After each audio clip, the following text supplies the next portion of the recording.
Alors, Bismillah ar-Rahman ar-Rahim, on va continuer avec le cours sur l'exploration du métabolisme phosphocalcique ou l'équilibre phosphocalcique. Donc, on a vu la répartition de calcium, un petit peu de la physiologie du calcium et sa régulation. Maintenant, on va continuer avec l'exploration du métabolisme phosphocalcique. Déjà, pour le calcium, on peut doser la calcémie totale, parce qu'on avait dans les différentes fractions, calcémie totale, c'est-à-dire la calcémie ou le calcium ultrafiltrable et le calcium non ultrafiltrable lié aux protéines. Ou on peut doser seulement la calcémie ionisée. On a dit que la calcémie totale dépend des protéines plasmatiques. La calcémie ionisée dépend du pH. On peut doser aussi la calciurie, calcium dans les urines. On peut doser la phosphatémie, les phosphates ou le taux de phosphate dans le plasma ou le sérum. Et puis, on peut doser la phosphatérie, dans le taux de phosphate dans les urines. Le taux de phosphate dans Alors, on peut mesurer le taux de phosphate dans les urines, phosphatérie, phosphatase alcaline sérique. C'est une enzyme qu'on va voir dans les prochains cours. La vitamine D, la PTH, le FGF23. Donc, les paramètres de régulation. N'oublions pas l'albumine aussi, si on veut corriger la formule. Donc, l'albumine aussi fait partie, ou les protéines font partie les dosages de protéines font partie du bilan phosphocalcique. Par contre, si on va mesurer la calcémie totale, si on va mesurer la calcémie ionisée, il faut avoir le pH. Alors,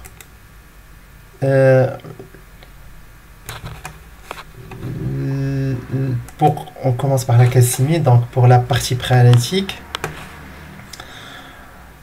donc la calcémie suit un cycle circadien, ce qui mène à faire le dosage préférentiellement le matin à jeun. Parce que la calcémie, j'ai dit à jeun, c'est important parce que la calcémie augmente transitoirement après un repas. Donc il faut mesurer la calcémie à jeun obligatoirement. Le GARO, il va provoquer une stase. Donc, il va entraîner une augmentation des protéines et ainsi une augmentation du calcium. Le prélèvement, parce qu'une partie du calcium il est liée aux protéines. Donc, le GARO à éviter si c'est possible. Le prélèvement peut se faire sur un tube sec ou un tube hépariné, donc c'est un peu de plasma. Donc, en fonction des techniques que vous allez choisir dans les techniques de votre laboratoire. Et une chose qui est très importante, il ne faut pas prélever sur EDTA. Vous vous rappelez le DTA, le tube mauve, le tube numération qu'on appelle.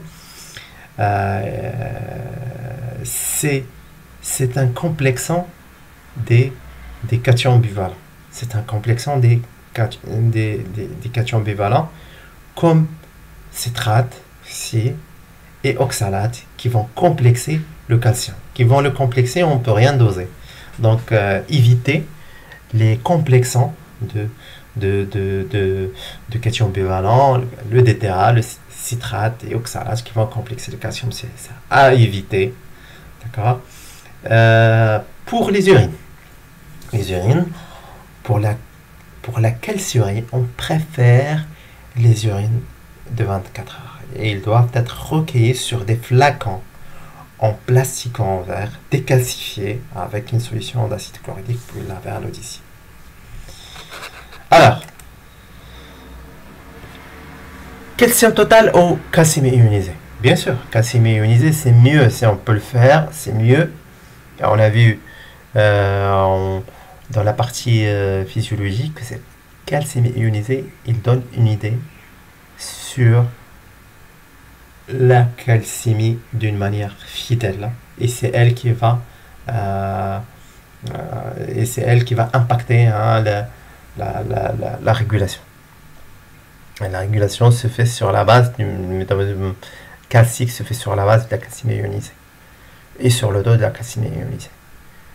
Donc la calcémie totale dépend de plusieurs paramètres de pH, le taux de protéines.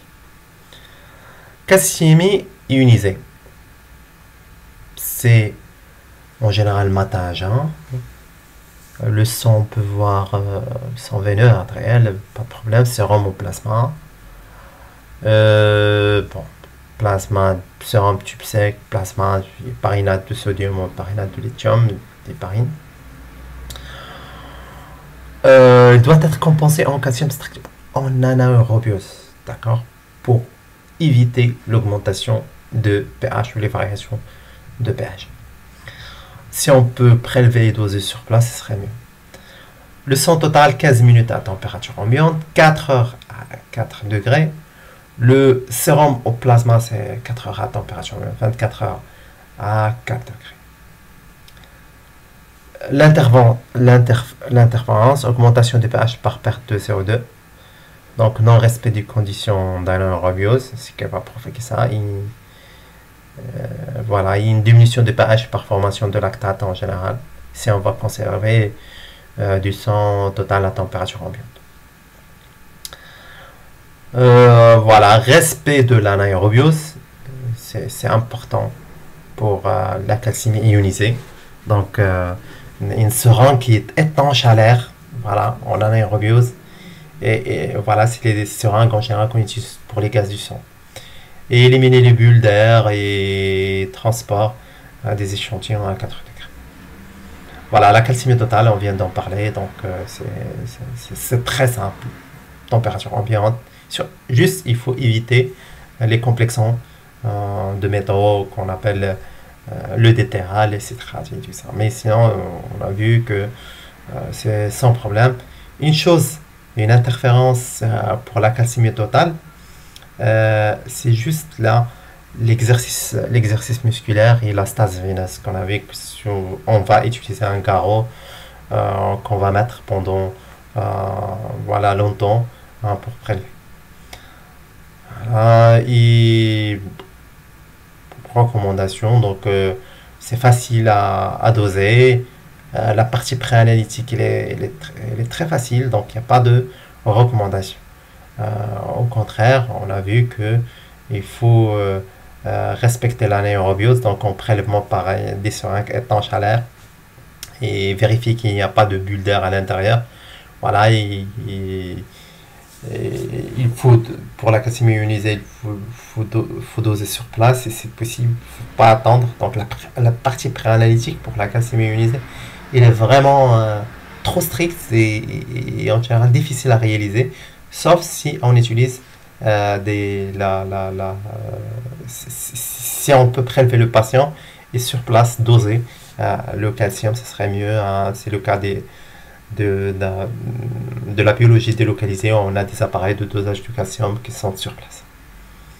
Bon, la calcémie totale, c'est sans problème et c'est ce qu'on dose en général.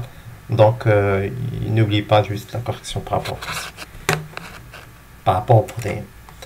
Donc, les méthodes chimiques, techniques colorimétriques, vous connaissez déjà, spectrophotométrie, dans le visible, techniques colorimétriques, bon, qui vont, c'est en général une spectrophotométrie indirecte. Donc, on va fixer, on va complexer, il y a quelque chose qui va complexer le calcium et on va doser ce complexant.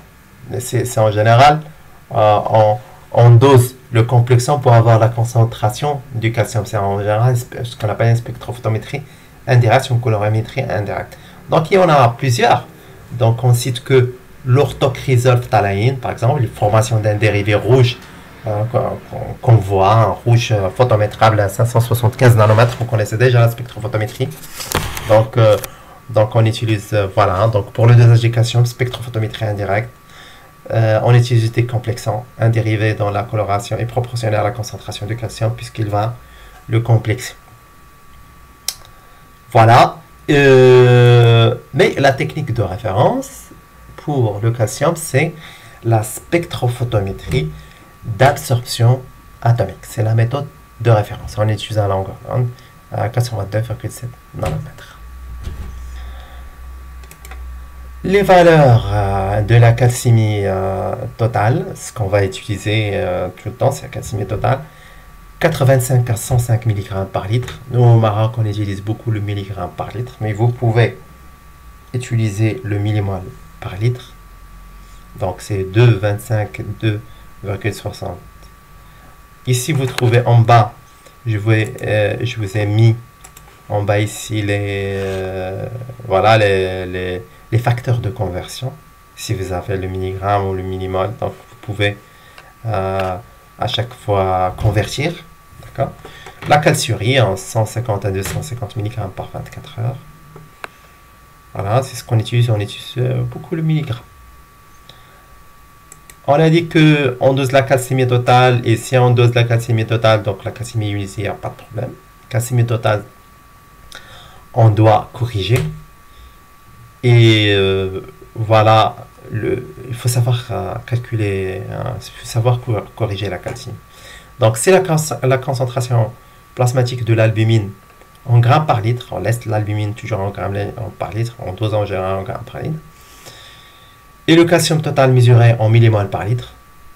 Donc, pour une albumine inférieure à 40, d'accord, la calcémie corrigée, la concentration en calcium en millimol par litre, plus 0,02 fois 40 moins albumine en grammes par litre. Pour une albumine qui est supérieure à 45, calcémie corrigée est égale calcium moins 0,002 fois albumine moins 45. Voilà, l'albumine toujours en grammes par litre. Ça va donner la correction de la calcémie corrigée en millimol par litre. Si on prend ce cas, on a calcium, il est à 28 grammes par litre, donc on va utiliser cette formule. Il est inférieur à 40. Et l'albumine est à 28 grammes, il est inférieur à 40. Et le calcium 1,82. Donc, on va utiliser cette formule. 1,82 plus 0,02. 40 moins 28, c'est égal à 12. 12 fois 0,06, ça va donner 2,06 pour la calcémie corrigée. Vous pouvez vérifier ça chez vous comme vous voulez. Donc, chose est très importante, il faut savoir corriger la calcémie. Donc oui, vous pouvez juste apprendre ces deux formules, la première et la deuxième, et pour la correction de la calcémie totale, c'est ce qu'on utilise tout le temps. Il faut savoir convertir entre milligrammes et millimol, d'accord, pour le calcium. Vous avez les facteurs de conversion, je vous ai donné dans que vous avez ici, les différents facteurs de conversion. Ce que vous devez retenir, c'est ça, 0,0250 pour la conversion entre milligrammes par litre, c'est ce qu'on utilise tout le temps, et millimol par litre. C'est ces deux paramètres qu'on va utiliser tout le temps. Donc, c'est soit multiplié par 0,0250, soit divisé par 0,250 pour avoir le millimol par litre. Donc, c'est très facile. Voilà, vous pouvez avoir un exercice comme ça pour la correction. Vous avez un exemple ici. Alors, pour les phosphates, le dosage peut se faire sur sérum ou plasma. De la même manière, plasma et pariné en général qu'on utilise.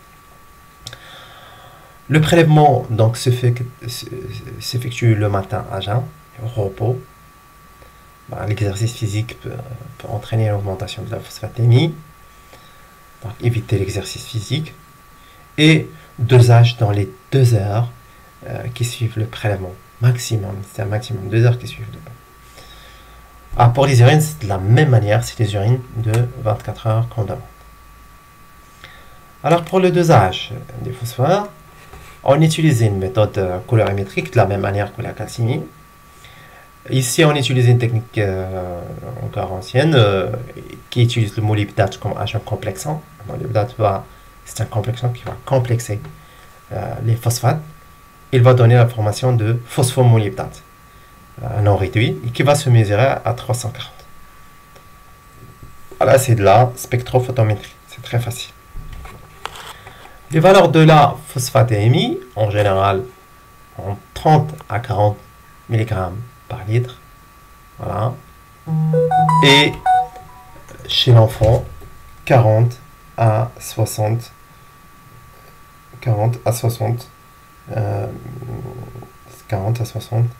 mg par litre. Vous voyez que les valeurs chez l'enfant diffèrent des valeurs de l'adulte.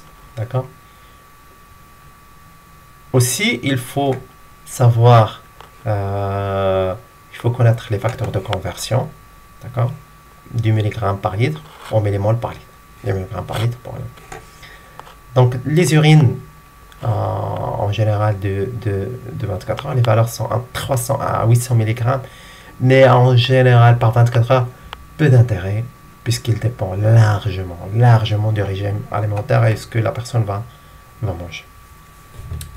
Après le calcium et les phosphates, maintenant on passe au dosage des hormones. Donc la PTH est un peptide. Voilà. Donc le prélèvement doit être effectué le matin à jeun sur sérum plasma, ici plasma ETTA ou sérum tube sec. En général, nous, sur nos appareils, on utilise un tube sec. Le dosage, c'est un dosage immunométrique, c'est ce qu'on avait pour les protéines. C'est de la même manière.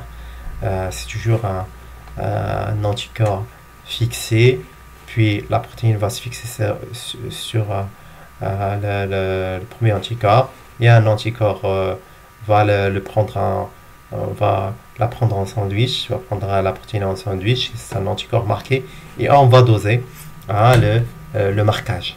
D'accord? En général, les valeurs de référence du PTH est 15,68 nanogrammes par litre, et il dépend de la technique. Donc ici, c'est les valeurs 15,68, c'est la technique Abbott. Donc, il dépend de la technique de dosage.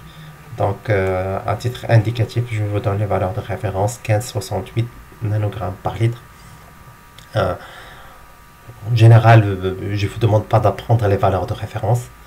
Je vais vous donner les valeurs de référence. L'essentiel, c'est de savoir interpréter. Vous aurez toujours les valeurs de référence.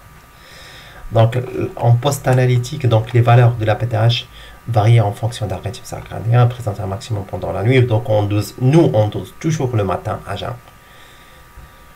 Voilà, donc les variations en général pour l'interprétation évoluent inversement de celle de la calcémie. Quand la calcémie baisse, il y a sécrétion de PTH. Quand la calcémie est élevée, il n'y a pas de sécrétion de PTH.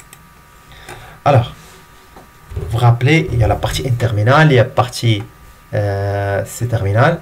Et au niveau de cette partie, on a le PTH intact deuxième génération qui va, en fonction des peptides qu'il va reconnaître pour le dosage, on passe d'une deuxième génération à la troisième génération. Troisième génération, pourquoi? Parce qu'il reconnaît la partie, donc les 7 premiers acides aminés les plus actifs, et c'est pour cela qu'on appelle les liquides de troisième génération pour le dosage de la PTH. Donc en fonction du peptide qu'il va reconnaître. Donc voilà, c'est une technique immunométrique de type sandwich. Voilà, il y a un anticorps qui est fixé dans les puits. Puis on va ajouter le sérum ou le plasma. Il va se fixer sur le premier anticorps. Et puis on a un deuxième anticorps qui va, en fonction des acides aminés qu'il va reconnaître, on passe d'une génération à l'autre. Maintenant, on parle de deuxième et troisième génération, les nouveaux kits qui reconnaissent la partie active les premiers 7 acides aminés actifs N-terminal de la PTH. Voilà, donc c'est une technique immunométrique. Maintenant, on passe au PTH-RP, qu'on appelle PTH-like, qu'on appelle PTH-related peptide. Voilà, PTH, il est lié dans la physiologie normale. Normalement, il est en quantité infime. Et il est en général stimulé pendant la lactation. Et voilà. Mais en général, la PTHRP pathologique, c'est un peptide sécrété par des tumeurs épidermoïdes de la sphère orale, du poumon, ainsi que des tumeurs de l'ovaire, du sein et par certaines leucémies. Donc, il présente une analogie de structure avec la PTH et reproduit en conséquence les mêmes effets au niveau de l'os, du rein, avec une hypercalcémie et une hypophosphorémie. Donc, il va, si on peut le dire, c'est un PTH-like. Il va reproduire les actions de la PTH et ça va donner une hypercalcémie et une hypophosphorémie. Voilà, bon, la technique de dosage et technique immunométrique, de la même manière. On peut dire des petits mots, un petit mot sur la partie préanalytique. Donc, toujours un plasma EDTA. On a dit que le DTA en général il a tendance à protéger les protéines de l'action des protéases, mais aussi on a ajouté la protéinine qui est un inhibiteur des protéases au niveau des cerveaux. C'est un inhibiteur des protéases au niveau des cerveaux des plasmas. Éviter l'hémolyse. Voilà, éviter l'hémolyse. Et c'est la PTHRP. C'est vraiment très très sensible et son dosage, c'est pour cela qu'on utilise de la protéinine qui sont des inhibiteurs des protéases. Voilà, et on doit centrifuger rapidement et surtout on doit choisir une centrifugeuse réfrigérée. Voilà. Et voilà, donc pour le dosage. Bon, la technique de dosage, c'est de la même manière, c'est une technique immunométrique, c'est comme la PTH. La vitamine D. La vitamine D, donc pour la vitamine D, c'est en général le sérum, on prend le sérum. Nous, on utilise tout le temps le sérum, mais on peut faire plasma. Voilà. La technique de dosage, c'est une technique immunométrique de la même manière. Mais la technique de référence, c'est l'HPLC couplé à la spectre de masse. Chromatographie liquide haute performance. C'est la chromatographie liquide haute performance associée à la spectre de masse. C'est la technique de référence du dosage de la vitamine D. Si on veut vraiment avoir une idée sur la vitamine D, il faut doser par l'HPLC. L'HPLC, chromatographie liquide de haute performance associée à la spectrométrie de masse. Alors pour l'interprétation de la vitamine D, donc la vitamine D dépend de plusieurs paramètres dans le vieillissement qui s'accompagne d'une diminution de la concentration en vitamine D. C'est normal, la synthèse de la vitamine D se fait au niveau de la peau. Avec le vieillissement, la synthèse ou le rendement de la synthèse diminue. Donc voilà, le taux de la vitamine D va diminuer. Bon, les valeurs usuelles recommandées chez l'enfant sont semblables à celles de l'adulte, en l'absence de données précises pour cet âge. En général, pour la vitamine D, on recommande des valeurs qui doivent dépasser les 30 nanogrammes par ml pour l'enfant et pour l'adulte. Et on définit un cut-off d'intervention à 15 nanogrammes par ml. En général, 15 nanogrammes par millilitre. Voilà, il faut une supplémentation en vitamine D. Bon, pour les personnes âgées, c'est à partir de 20 nanogrammes par ml, il faut s'alerter, il faut les supplémenter en vitamine D. Le dosage du FGF23, Fibroblast Growth Factor 23, si on gère un plasma EDTA, on prélève sur le DTA il va protéger le FGF23 de l'action des protéases. Le détail va protéger la protéine. Le plasma va être conservé à moins 20 degrés si on va pas l'utiliser sur place. Le FGF23 peut être dosé par des techniques immunométriques. En général, la technique c'est ELISA, on a vu. C'est enzyme Linked Immunosorbent Assay. C'est en général un anticorps qui te fait fixer. Rappelez-vous de l'ELISA, l'anticorps fixé. Et puis le peptide, ici le FGF23 va venir se fixer sur l'anticorps. Donc on a des puits où on a fixé l'anticorps. On ajoute le sérum.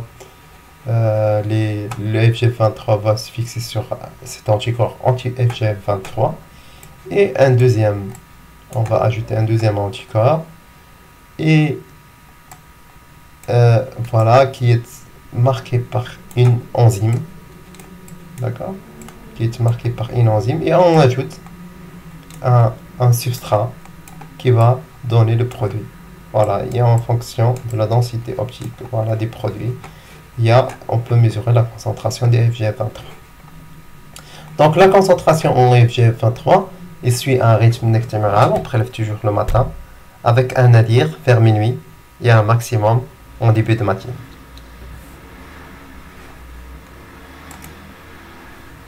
Très bien, on passe maintenant aux interprétations. Donc, on parle d'hypercalcémie quand la calcémie il est supérieure à 105 mg par litre avec une protéidémie qui est normale. Donc les étiologies en général, c'est les hypercalcémies néoplasiques,